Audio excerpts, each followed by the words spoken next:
Good day, gentlemen. I've been with my girl for over 7 years already, and our relationship is extremely fulfilling. But to be honest with you, for the first couple of years of this relationship, I had massive doubts about everything.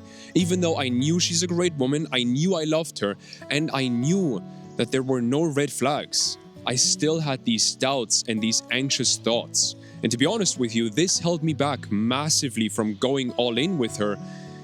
And it really held us back from building the relationship that we both truly wanted. But I did overcome this. And this is why our relationship has lasted so long and will probably last a lot longer, and why it is so fulfilling and so passionate and so peaceful. So, in this video, I want to compress 7 years of failing, learning, and building skills into 4 painfully honest, unbiased lessons for you, and also 6 very transformative, very powerful questions, because this way you can make the right decision way quicker than I did, instead of letting doubt ruin your relationship or staying with a woman who's just not right for you. Right off the bat, here are these 6 powerful questions. These will already help you gain a certain amount of clarity here.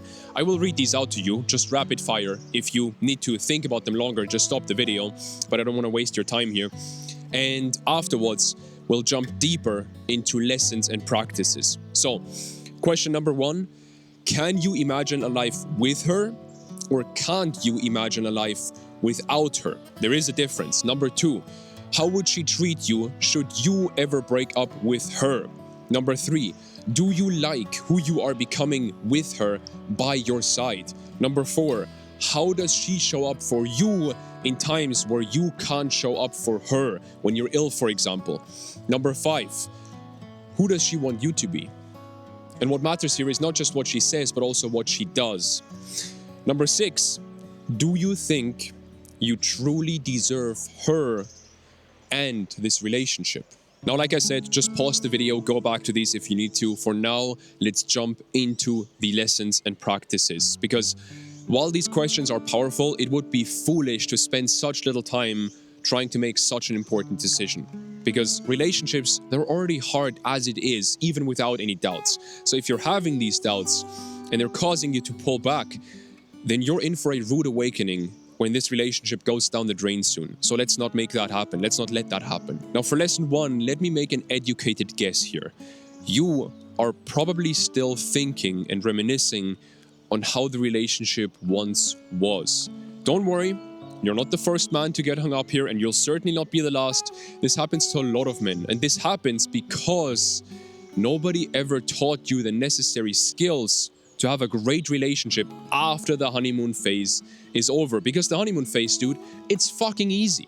Everything is so passionate, so easy, so colorful, so bright, so full of life. But afterwards, you actually have to become a skilled lover to sustain a relationship. And if you don't, the relationship just goes down and down and down, and your doubts grow bigger and bigger and bigger. And people, this is the tricky part here. People will tell you that this is normal.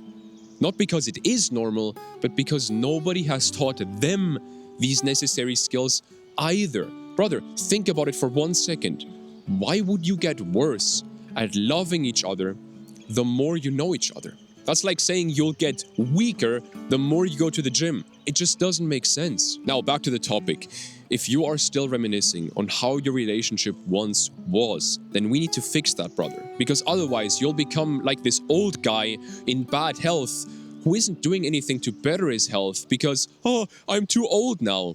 Instead of accepting where he's at and doing everything in his power to make the best of it, he's sad that he's not as athletic as he once was.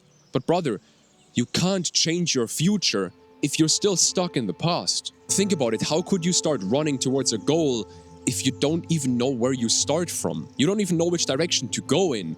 And this is my advice. You need to figure out where you are at right now, and you need to accept where you're at right now. As harsh as that sounds, accepting doesn't mean that you'll stay here. It means, okay, I put a flag into the ground here so that I know where I'm at right now, and then I can move forward and I can move to a better future. My preferred method for method, what the fuck? I'm German, by the way. My English isn't perfect. Don't mind me fucking up English every once in a while.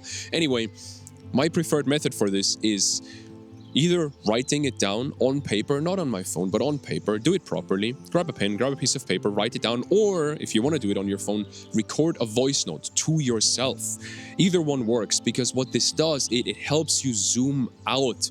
It helps you look at your situation from a bird's eye view, and you can neither speak nor write as quickly as you can think. In your mind, your thoughts are fucking racing. But when you speak your thoughts, just your stream of consciousness, and you write it, your thoughts will slow down, and then you'll gain clarity. This is what happens. Maybe you've even experienced this when you talk to another person. Somehow now, when you explain something to them that previously you couldn't really explain in your own mind, you try to explain it to them and suddenly it works. You struggle a bit at first, but it works afterwards because you're speaking, and so your thoughts slow down. Same thing applies to writing. So pick either one of those and do this. The reason this is so powerful is because you already know where you want to go. You already know the kind of relationship you want, but you can't get there without knowing where to start from. I like to think about it like this. When I go on hikes, right, in my home country, Germany or Austria, Switzerland, whatever, there's these big hiking maps at the bottom of the mountain, and they have this big red dot on them where it says, "You're here."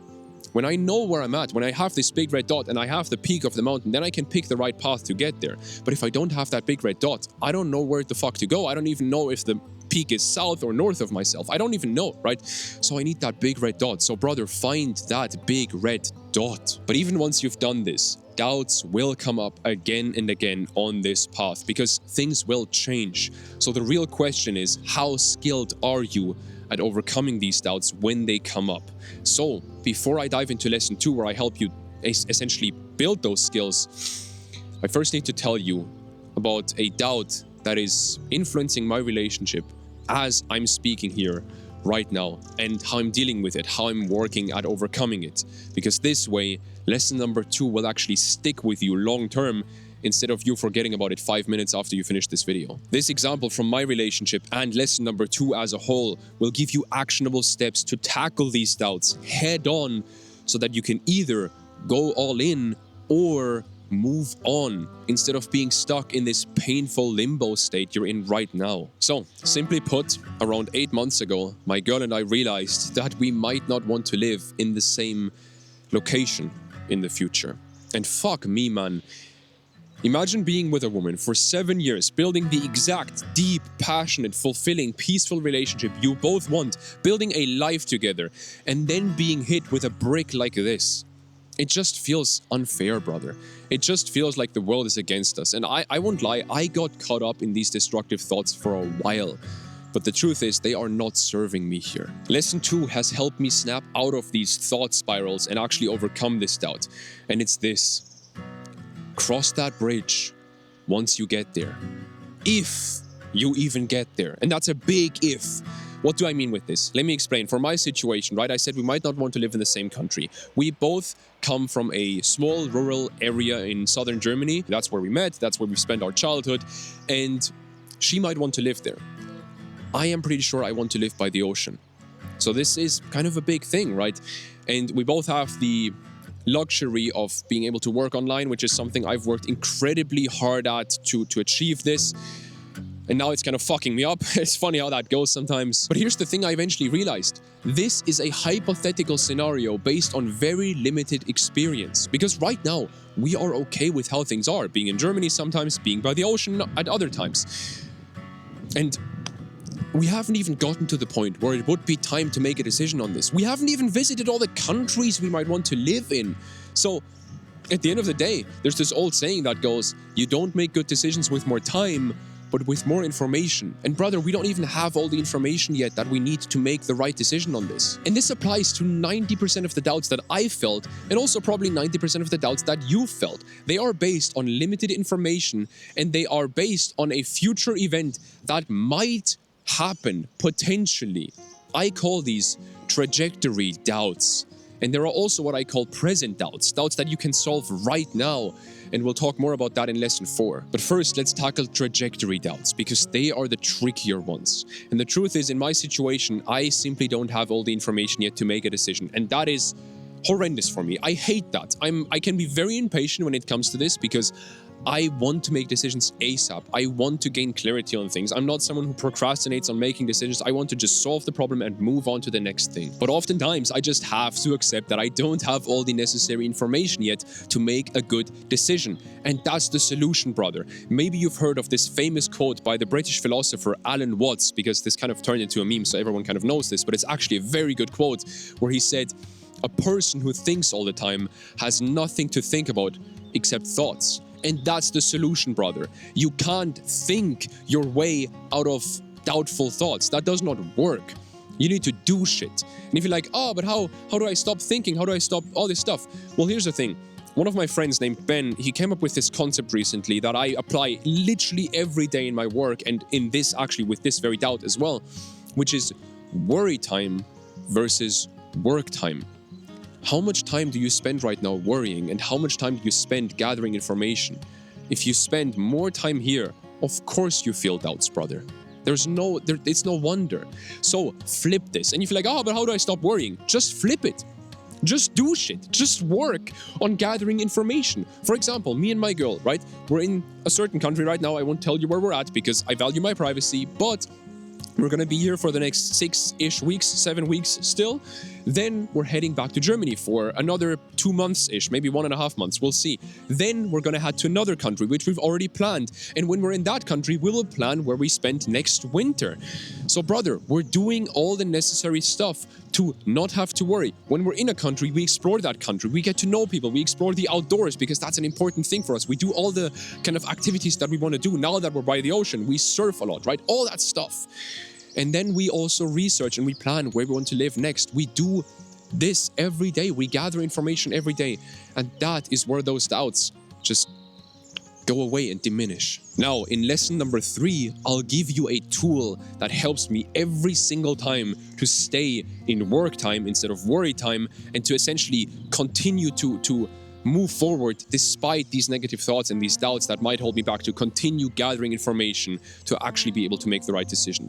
And this tool is disproving negative thoughts. What the fuck do I mean with this, right? It sounds very woo-woo, but I promise you this is very applicable. So let me break this down for you. And by the way, if you don't build this skill of disproving negative thoughts, you will be eaten alive by these trajectory doubts, and you will not be able to move forward and do the actions necessary to gather the right information to actually make the right decision in the end.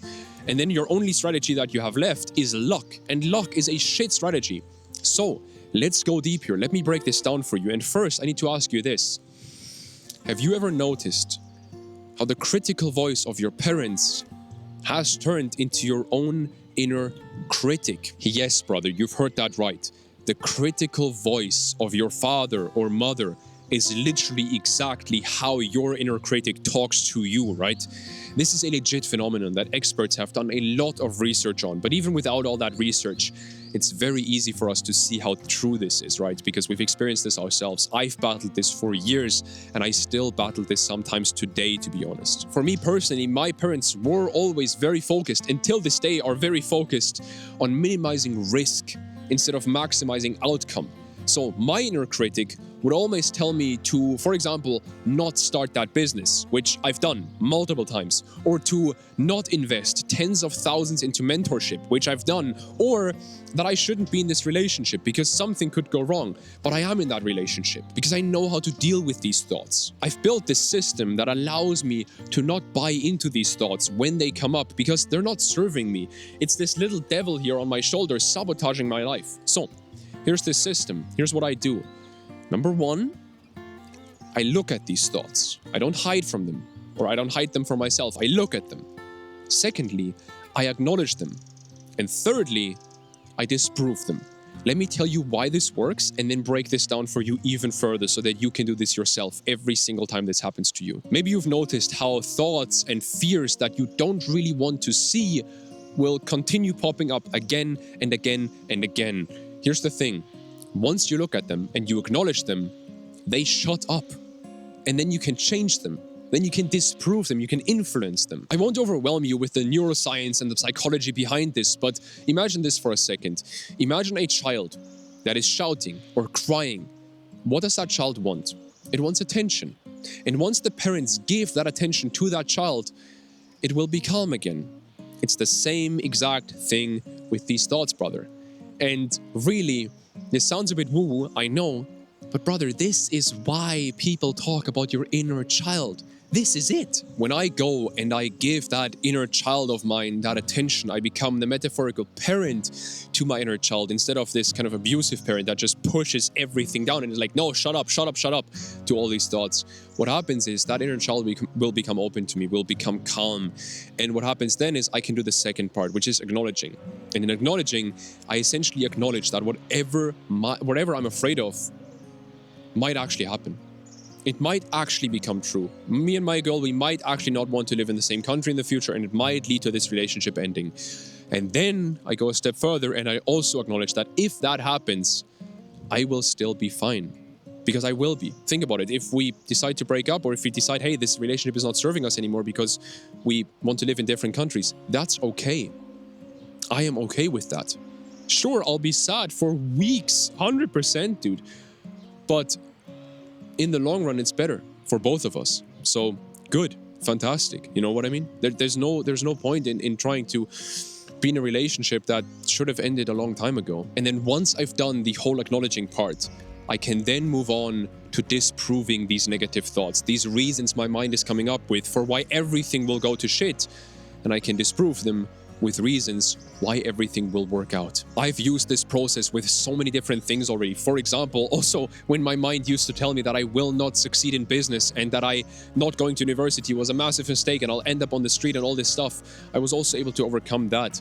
And the more I've done this, the more I've realized that the fear is not the truth. Brother, the reason I'm giving you this fucking gem, this nugget of a practice, is because I want you to overcome these negative thoughts, these doubts, because I know how fucking painful it is to get stuck in them. So, here's my recommendation for you. Start doing this, either in writing or, again, with voice notes to yourself. Either one works because of what I explained earlier, but now with this practice. Because once you do this just a couple times, you will very soon be able, like you've built this skill up to a level where now you can literally just do it in your own mind. I'm at a point now where I can do this in less than 20 seconds without having to write, without having to say a word, just in my own mind. I might be working and then one of these fears pops up and I just drop into that for a second. I just stop my work for a second, drop into that. I see it, I acknowledge it, I disprove it, and then it's gone. And then I actually have a more positive outlook on the future than before. And then I can get back to work and I can do the shit that will get me to where I want to go. Now, lesson 4, I'll make this quick for you. Let's tackle present doubts. Doubts that you can solve right now because you can gather all the information necessary to make the right decision here. And brother, I'll be honest with you. You already know deep down that you could overcome these doubts very quickly and very easily if you just had the skills to do one thing. Have that difficult conversation with her that you've been putting off for days, weeks, months, maybe even years. And dude, I've been there so many times and I've made so many mistakes in these difficult conversations with her that then just led to her getting defensive or shutting down entirely. But I've already filmed an entire episode on the exact process I now use to have these difficult conversations with her. And brother, this shit works every single time, not just for me, but also for all the men that I've worked with to help them either transform their current relationship or build their ideal relationship from the ground up. For you, you can learn this exact process right now by watching this video, and for your own sake, implement what I taught you today. And have a good day. I fucked it up with the last word. Have a great day. Go watch this video.